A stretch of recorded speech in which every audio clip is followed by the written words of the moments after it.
Welcome back to the Cantina here at Star Wars Celebration Live 2015, powered by Verizon on StarWars.com. I'm joined now by Rick Carter and Darren Gilford, the production designers on The Force Awakens. You guys, that trailer, you're designing some lovely, lovely things. That's a good-looking world. Thank you. Thank you. Now, for those who aren't already familiar, can you explain a little bit about what a production designer does? So when I'm looking at the trailer, where do I see Darren and Rick? You want to start with that one? I think you got to start with that one. I'll take the next one. When you're looking at that trailer, you're looking at a world that is actually there to a great extent because we're actually in the desert of Jakku, which is actually somewhere on this planet. And you're also looking at a world that has digital effects that are being blended in quite seamlessly, so that I think that the production design is best defined as the job of realizing all of that vision that's being created by all of us in a collaborative effort, but particularly by J.J. Abrams. So it's about sort of unifying those ideas in that world and making sure they all play well together on screen. And to discover the essence of not only what it is that you're going to put in front of the camera, but why it's there. Yeah. And so Darren and I did this together, and it's very much sort of a real collaboration, but also intergenerational, because I'm the old guy, and he's the young guy. I'm the middle-aged guy. And so that he really took on the mantle of making sure all of this really came to the screen.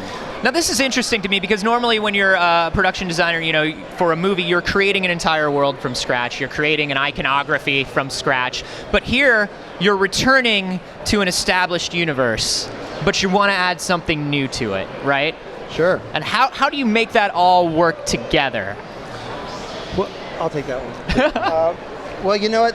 The great thing about starting this project for me was having that incredible library and knowledge to draw from. And I'm a huge Star Wars fan. I mean, I am ground zero, 1977, 9 years old. I soaked that all in. So to be able to draw on all that and then be able to extrapolate on what we think the future of that design and that can be is part of the process. I mean, it was just an amazing experience to be able to do that and be able to draw from such incredible, rich content into hopefully what the future will hold for Star Wars. There's one other thing to remember, Yeah. and that is that number 7 comes after number 6, Right. not after 3. Right. So that we actually are 30 years past number 6. So it's a real time period that we are coming from and now just extending a little bit later. And that's why we could draw upon the initial Star Wars movies that came out and go into the archives and be directly inspired by Ralph McQuarrie and Joe Johnston, all the original artists, and then try to, in a sense, go back in order to go forward.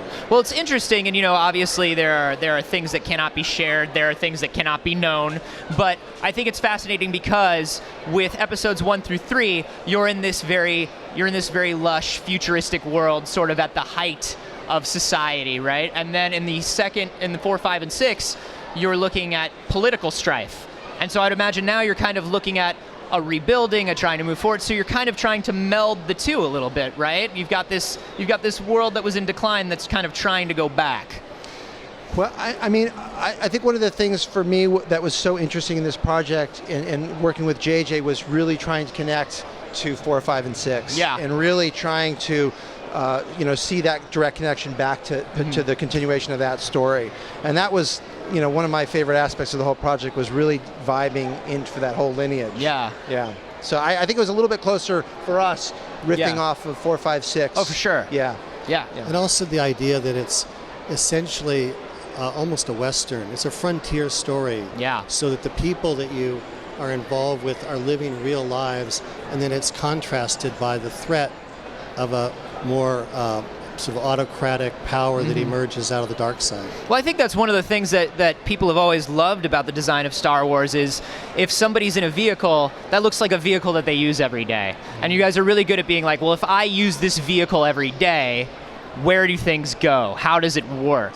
and you kind of ground all of that in a really wonderful, wonderful way. So even though somebody's flying by on a speeder in the middle of a starship graveyard, you're like, oh, that's that person's speeder that they have to ride every day to work, to shop, to do whatever. That's right on the money. Yeah, I mean, that was the point of that speeder, was really to try and make it feel almost like a tractor. I mean, almost like it's a work vehicle out in the desert. What would a John Deere speeder look like? It has that old Ford truck look to it too, that mid-century truck look that I think is wonderful. And you can tell it's like a working vehicle. Yeah. It was great seeing it here too. I was shocked when I came around the corner and saw it here. It was wonderful. Oh yeah. It's beautiful. They have a full-size one over there. Work in there. I mean, Darren is a nut like JJ for all of the details. And it really shows, because there's so much concern and care that goes into not detail for detail's sake, but because it's something they truly believe in. That's awesome. Well, guys, the trailer looks wonderful. The world looks unbelievable. Darren and Rick, thank you so much for coming by. We really appreciate it. Thank you. It's such a pleasure and honor to be here. Thanks a lot. Thank you. Remember, we have more from Star Wars Celebration Live 2015, powered by Verizon on StarWars.com. Stay right here in the Cantina.